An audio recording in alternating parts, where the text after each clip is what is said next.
கூட்டணி இருந்தபோது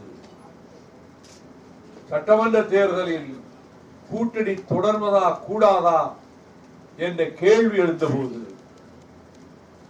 அண்ணா திராவிட முன்னேற்ற கழகத்திலே இருந்து அவருடைய பொதுச் செயலாளர் அனுப்பி வைத்த குழுவில் நண்பர் செங்கோட்டையன், நண்பர் ஜெயக்குமார், நண்பர் தம்பிதுரை, நண்பர் ஓபிஎஸ் இங்க வந்தாங்க. எவ்வளவு கடைசியா கொடுக்க முடிவு பண்ணியிருக்குன்னு கேட்டேன். 12 சீட்டு தான் அப்படின்னாரு. இதை நான் ஏற்றுக்கொள்ள முடியாது, இதற்கு உடன்பட முடியாது. இதை விட அதிக சீட்டு கொடுக்கறதுக்கு உங்க பொதுச்செயலாளர் ஒத்துக்கிட்டா நான் செல்போனை ஆன்லயே வச்சிருக்கிறேன். 5 மணிக்கு எங்களுடைய மாவட்ட செயலாளர் கூட்டம், அதுக்கு முன்னாடி சொல்லிட்டா அப்ப கூட்டணியை உறுதிப்படுத்தலாம், அதுவே செய்யறோம்னு சொல்லிட்டு போனாங்க. முக்கியமா சொன்னவர் ஓபிஎஸ். ஆனால் அதிமுக பொதுச் செயலாளரிடம் போய் அவர் நம் கூட்டணியில் நீடிக்க விரும்பவில்லை, அவர் சொல்றபடி நம்ம சீட்டும் கொடுக்க முடியாது, அதனால முடிச்சுட்டாரு அப்படின்னு பொய்ய சொல்லிட்டார். பின்னால் கேள்விப்பட்டேன், தினமணி வைத்தியநாதன் சொன்னார், உங்களுக்கு 15 சட்டமன்ற தொகுதியும் ஒரு ராஜ்யசபாவும் கொடுப்பதென்று அவங்க முடிவெடுத்துட்டாங்க, நீங்க நேரா அவங்கள போய் சந்திச்ச உடனே சொல்லிடுவாங்கன்னு சொல்லி என்னிடம் பேசுவதற்கு துக்ளக் சோவும் தினமணி வைத்தியநாதனும் படாத பாடுபட்டிருக்கிறாங்க. நான் போனெல்லாம் ஆஃப் பண்ணிட்டு நான் இருக்கிற இடமே தெரியக்கூடாதுன்னு ஒரு வீட்டுக்குள்ள இருந்துட்டேன். சாயங்காலம் தான் இங்க அறிவாலயத்துக்கு வந்தேன், இங்க தாயத்துக்கு வந்தேன். போன கையிலேயே வச்சிருக்கிறேன். ஓபிஎஸ் கூப்பிடுவாரு, கூப்பிடவே இல்லை. ஏன்னா அவங்க எடுத்த முடிவுக்கு மாறா அவர் எந்த காரணத்தை முன்னிட்டு நம்ம கூட கூட்டு வரமாட்டாருன்னு ஓபிஎஸ் போய் சொல்லிட்டார். அதன் பலனை இன்று ஓபிஎஸ் அனுபவித்துக் கொண்டிருக்கிறார். அப்பொழுது இங்கே 5 மணிக்கு கூட்டம் கூடி நாம் என்ன முடிவெடுப்பது என்று எல்லோரையும் பேச சொன்னேன். கூட்டம் முடியும் போது விடியற்காலை 4:30 மணி. அனைவரையும் பேச சொன்னேன். இந்த மாதிரி ஜனநாயக விவாதம் எந்த கட்சியிலும் நடைபெற்றிருக்க முடியாது. இந்த அரங்கத்தில் அதுபோல பகல் தொடங்கி விடிய விடிய அனைவரையும் கருத்து பரிமாற்றம் செய்துதான் நாம் முடிவுகளை மேற்கொண்டோம்.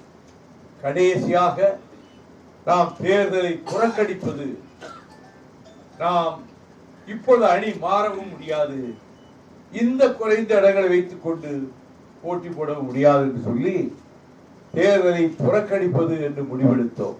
மணி 5:30 ஆகிவிட்டது. ஓய்வே இல்லாமல் இருந்து களைப்பாகி நான் என் அறையில் போய் படுத்தேன். ஜூனியர் விகடனிலே அப்பொழுது இருந்த திருமாவேலர், இப்பொழுது கலைஞர் டிவியில் இருக்கார், அவர் வந்துட்டாரு. நான் கொஞ்சம் தூங்கலான்னு நினைச்சேன், அவர் வந்துட்டாரு. பேட்டி விடுங்க, நடந்தது சொல்லுங்கன்னு. நான் முக்கியமான ஜூரியில் நம்ம பட போறாங்கன்ட்டு 1 மணி நேரம் நடந்ததெல்லாம் சொன்னேன். அதை சொன்ன பிறகு போயிட்டாங்க. அதுக்கு பிறகு முதலமைச்சர் அவங்க ஜெயலலிதா எனக்கு ஒரு லெட்டர் அனுப்பினாங்க. உங்கள் மீது எல்லையற்ற மரியாதை வைத்திருக்கிறேன், கூட்டணி பிரச்சனையில் முடிவெடுப்பது உங்களின் சொந்த உரிமை, ஆனால் உங்களை ஒரு சகோதரனாகவே நான் பாவித்து வருகிறேன். அருமையான ஒரு கடிதம் எழுதி, ஆனால் நீங்கள் உங்கள் கட்சிக்கு எது ஏற்கிறதோ அந்த முடிவை நீங்கள் எடுத்துக்கொள்ளுங்கள். இந்த சகோதரி என்றும் உங்கள் மீது மரியாதை வைத்திருக்கிறேன். அந்த லெட்டர் நான் வச்சிருக்கிறேன்.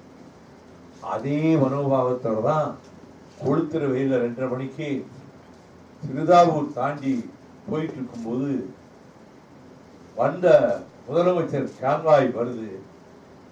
முதலமைச்சர் கான்வாய் வருது, ஆமா பார்த்தேன், எதுக்க போகுது. திடீர்னு முதலமைச்சர் வண்டி உங்களை பார்த்து வருதுட்டாங்க.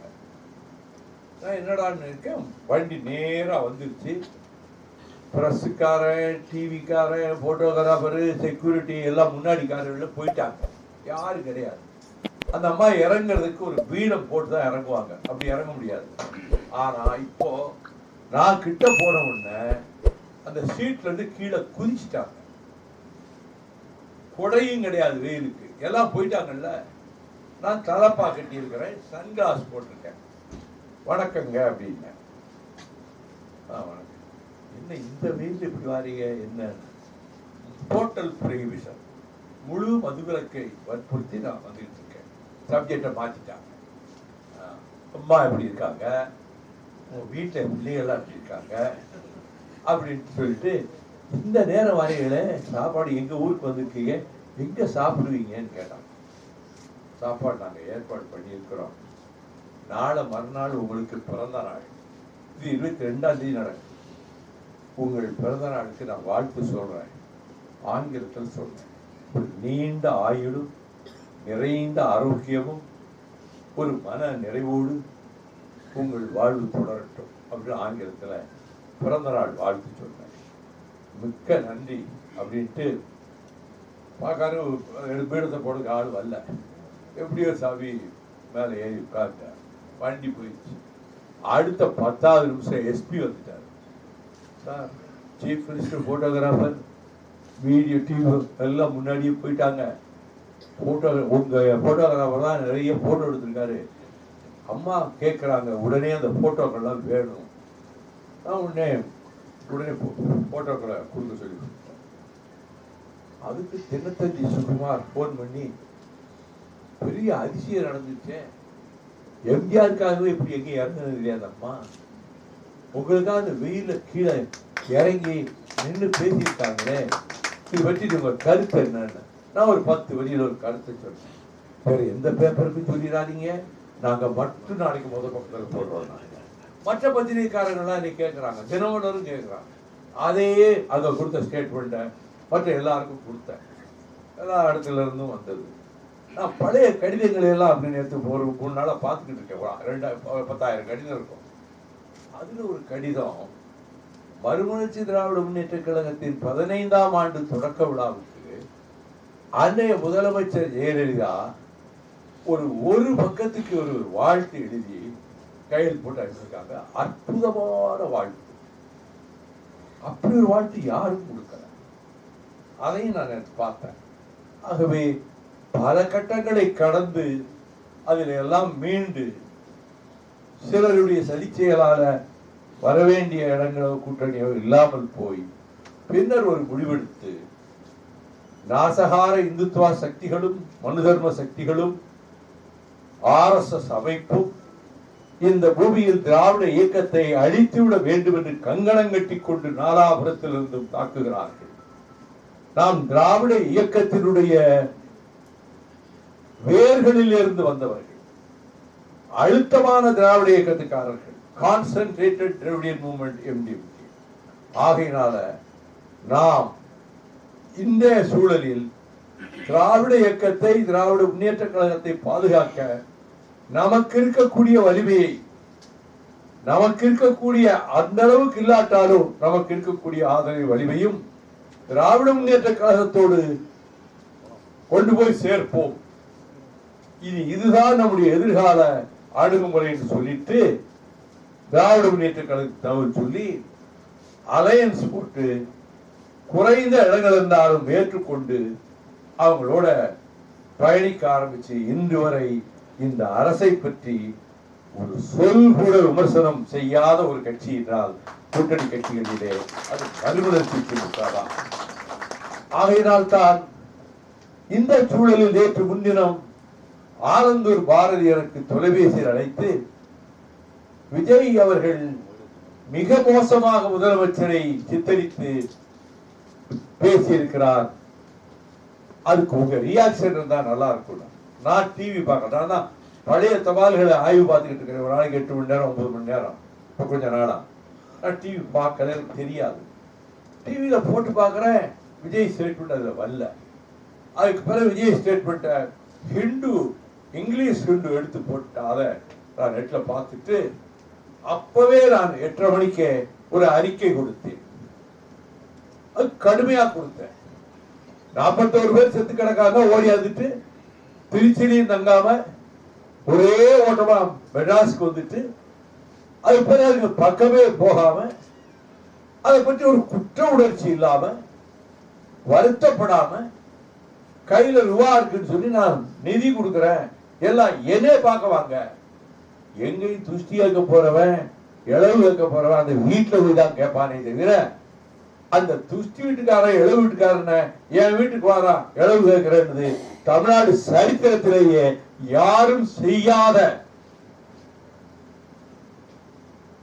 பித்தலாட்டத்தனம்.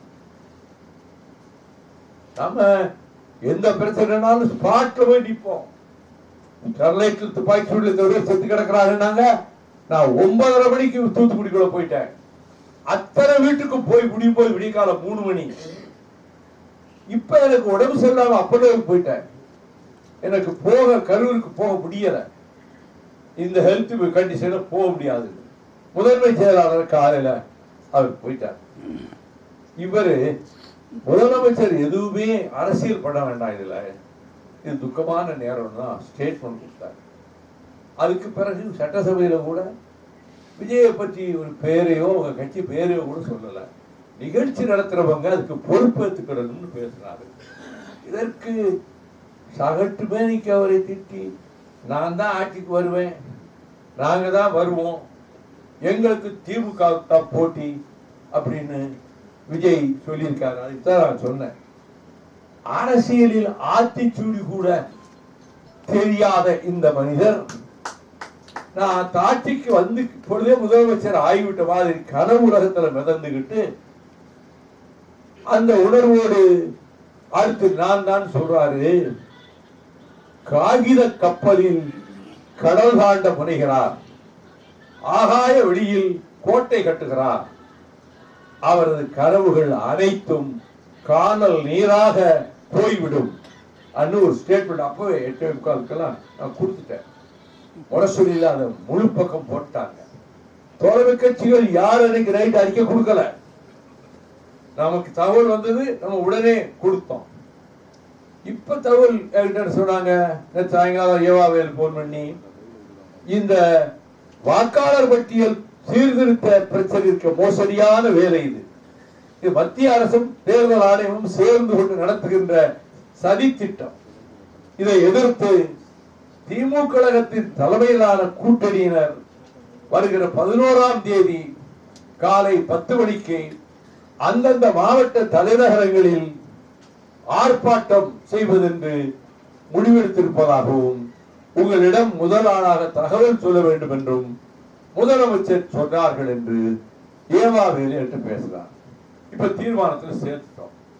நீங்க அந்தந்த மாவட்டத்துல எவ்வளவு தோழர்களை திரட்ட முடியுமோ, நான் அதான் சொல்றேன், பணங்காசு உங்களால் நிறைய கொடுக்க முடியாது. இருக்கிற கட்சிக்காரங்களை எப்படி திருச்சி மாநாட்டுக்கு பழைய எழுச்சி பேரணியை ஞாபகப்படுத்துற மாதிரி வந்தாங்களோ அது போல எல்லா இடங்கள்லயும் போகணும். நேற்றைக்கு ஒரு டாக்டர் அப்பாயின்மெண்ட் கணக்கு 7 மணிக்கு. அந்த டாக்டர் பேராசிரியருக்கு சம்பந்தி, பேராசிரியருடைய தம்பி அறிவாளருக்கு அவர் மகள் எடுத்திருக்காரு. பெரிய டாக்டர். அவரு நிறைய புக்ஸ் எழுதியிருக்காரு. அவர் என்கிட்ட பேசிட்டு இருக்கும்போது இந்த பேரணிகள்னு சொல்லும்போது சொன்னாரு, நீங்க 94 ஒரு பேரணி நடத்தினீங்களே, ஏதோ ஒரு இடத்துல வந்து அந்த பேரணியை பார்த்தேன். தமிழ்நாட்டில் நடந்த பெரிய தலைவர்களுடைய இறுதி சடங்குல வராத கூட்டம் அப்படியே சொன்னார். அண்ணா எம்ஜிஆர் மறைந்த போது லட்சக்கணக்காக வந்தாங்களே, அந்த கூட்டத்தை விட மெட்ராஸ் ஹிஸ்டரியிலேயே இப்படி ஒரு ரேலி நடந்ததில்லைங்கிற அளவுக்கு லட்சக்கணக்கானவர்கள் வந்தார்கள். 3000 தொண்டர்களுக்கு பயிற்சி கொடுத்து ஜீவனும் பாஸ்கர் சேதுபதி